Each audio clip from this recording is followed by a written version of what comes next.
નમસ્કાર દર્શક મિત્રો, હું ગુરુકુલ પરિવાર તરફથી તમને સરદાર પટેલ વિશે કંઈક કહેવા માગું છું.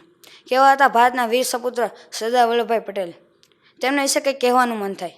જીવનમાં એક સારી વ્યક્તિની જરૂર છે, જે મળી જાય તો આખી જિંદગી સારી રીતે વિતાવી શકાય છે, પણ તેવી એક વ્યક્તિની શોધમાં આખી જિંદગી પણ વીતી જઈ શકે છે. તેવા એક વ્યક્તિ એટલે સરદાર વલ્લભભાઈ પટેલ. મારો આજનો વિષય છે સત્યના આગ્રહી એવા સરદાર વલ્લભભાઈ પટેલ. તેઓ એવું કહેતા કે વેશ પ્રથા બંધ થવી જ જોઈએ. તે વિશે આજે હું તમને એક પ્રસંગ કહીશ. વેશ પ્રથા એટલે અંગ્રેજ સરકારની નાની મોટી સેવા કરવાની, તે બદલ કંઈ રૂપિયા કે પૈસા ન મળે. જૂના સમયની વાત છે, જ્યારે અંગ્રેજોનું શાસન ચાલતું હતું.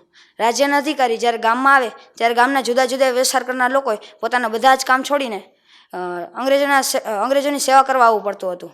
સુથારે તંબુ ખોડી આપવાનું, કુંભારે પાણીના માટલા ભરી આપવાના, ખેડૂતો પોતાના ઘરમાંથી અનાજ પણ આપવાનું. આ બદલ કંઈ વળતર ન મળે, અને મળે તો પણ સાવ મામૂલી. વેશ પ્રથા વિરુદ્ધ કામ કરવાની જવાબદારી ગાંધીજીએ સરદાર વલ્લભભાઈ પટેલને સોંપી. વલ્લભભાઈને આ જવાબદારી મળતાની સાથે જ તેમણે ગુજરાત રાજ્યના મુખ્ય અધિકારી ફેડરિક પાટને પત્ર લખ્યો. ગુજરાત સભા આ વેશ પ્રથાને નાબૂદ કરવા ઈચ્છે છે, પણ તે પહેલાં આપનો અભિપ્રાય જાણવા માગે છે કે વેશ પ્રથા કાયદેસર છે કે કેમ.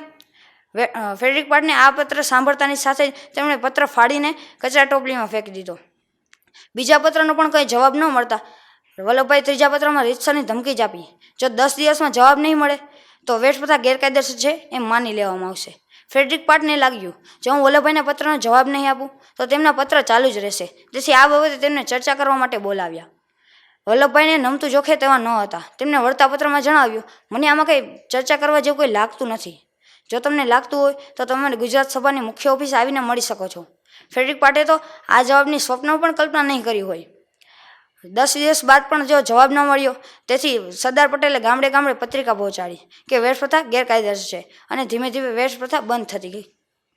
બાળ મિત્રો, આપણે એમાંથી એટલો જ બોધ લેવાનો છે કે ગમે તે કાર્ય હાથમાં લીધું છે, ભલે તેમાં નિષ્ફળતા મળે, પણ જો તેમાં નિરાશ થયા વગર કાર્ય ચાલુ રાખીએ, પ્રયત્ન કરીએ તો તેમાં જરૂર સફળતા મળે છે.